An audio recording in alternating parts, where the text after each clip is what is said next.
তো hello friends, আমি Sandeep and আপনারা দেখছেন লার্নিং দুনিয়া 2.0 ইউটিউব চ্যানেল। তো ইতিমধ্যে কিন্তু আমাদের আপার প্রাইমারি 2012 টেট পাস চাকরি প্রার্থীদেরকে টেট সার্টিফিকেট প্রদান নিয়ে উঠে আসছে দুর্দান্তকর একটা অফিসিয়াল আপডেট সরাসরি এসএসসি অর্থাৎ স্কুল সার্ভিস কমিশনের অফিসিয়াল ওয়েবসাইট থেকে। ইতিমধ্যে বিষয়টা আপনাদেরকে সকলকেই দেখিয়ে দিয়েছি বা বিষয়টা সম্পর্কে আপনারা কম বেশি সকলেই কিন্তু অবগত হয়েছেন। তো নতুন করে আর এই বিষয়টা সম্পর্কে কিছু বলার নেই। টেট সার্টিফিকেট অলরেডি অনেকে হাতেও পেয়ে গেছেন এবং আগামীতেও পাচ্ছেন। তো এই টেট সার্টিফিকেটে ভ্যালিডেশন এক্সটেন্ড করানোর প্রয়োজনীয়তা রয়েছে। টেট সার্টিফিকেটে ভ্যালিডেশন এক্সটেন্ড করানোর জন্য ইতিমধ্যে কিন্তু বহু ধরনের আপডেট কিন্তু বহুবার উঠে এসছে। তবে অফিসিয়ালভাবে যে আপডেটটা উঠে এসেছে সেটা সরাসরি কমিশনের অফিসিয়াল ওয়েবসাইট থেকে এসছে। কমিশন তাদের অফিসিয়াল ওয়েবসাইট থেকে ইতিমধ্যে নোটিফিকেশন জারি করেছে, সেটা আপনারা কিন্তু সকলেই কম বেশি দেখেছেন।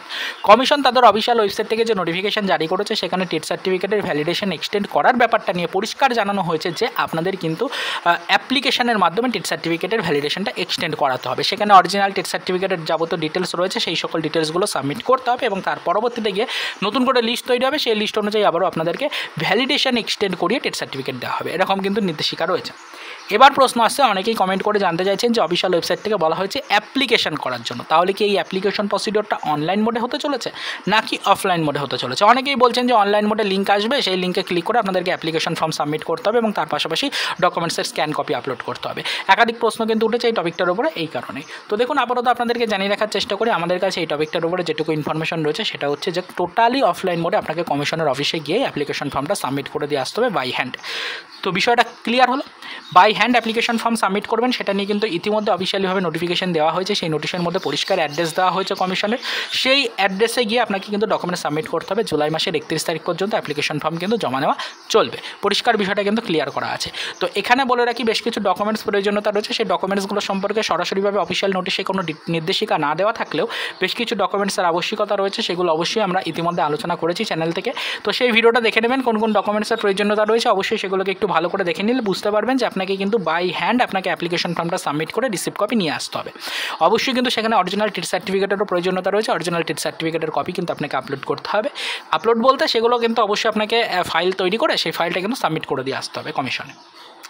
তো এই হচ্ছে মেন বিষয়। তো অনলাইন মোডে কিন্তু কখনোই আপনাকে লিঙ্ক দেওয়া হবে না, বা অনলাইন মোডে কিন্তু এই প্রসিডিওরটা রাখা হয়নি। আপনাদেরকে লিঙ্ক প্রোভাইড করে সেই লিঙ্কে অ্যাপ্লিকেশন করার জন্য কিন্তু কোনো নির্দেশিকা দেওয়া হয়নি, বা আপনাদেরকে লিঙ্ক প্রোভাইড করে সেই লিঙ্কে কিন্তু যাবতীয় ডকুমেন্টস আপলোড করে কিন্তু অ্যাপ্লিকেশন করার জন্য বলা হয়নি। অবশ্যই কিন্তু আপনাদেরকে যে ডিটেলসগুলো সাবমিট করতে হবে সেটা টোটালি কিন্তু বাই হ্যান্ড সাবমিট করতে হবে। আপনাকে কিন্তু অবশ্যই ফাইল তৈরি করে সেই ফাইলটা কিন্তু সাবমিট করে দিয়ে আসতে হবে কমিশনের অফিসে, এরকমটাই কিন্তু উল্লেখ করা রয়েছে।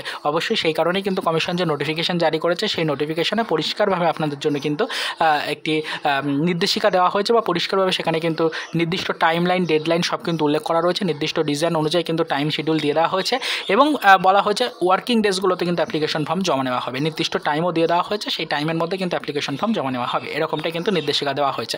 তো অনলাইন মোডে হলে কখনোই কিন্তু এই নির্দেশিকা থাকতো না, কখনোই কিন্তু ফুল অ্যাড্রেস দেওয়া থাকতো না যে কোন অ্যাড্রেসে গিয়ে অ্যাপ্লিকেশন ফর্ম ফিল আপ করতে হবে। আশা করি বিষয়টা বুঝতে পারলেন। অ্যাপ্লিকেশন ফর্ম বলতে সেরকম কোনো অ্যাপ্লিকেশন ফর্ম না, অ্যাপ্লিকেশন একটা ফরম্যাট। আপনাকে কিন্তু যেরকমভাবে দরখাস্ত লেখেন ঠিক সেরকমভাবে একটি দরখাস্ত লিখতে হবে, সেটা আপনি বাই হ্যান্ডও লিখতে পারেন, অথবা কিন্তু ফ্রেন্ডস আপনি আপনার অনলাইন মোডে অর্থাৎ আপনি কিন্তু টাইপ করেও লিখতে পারেন। তো এই হচ্ছে মেন বিষয়, এছাড়া কিন্তু আর আপাতত সেরকম কিছু নেই।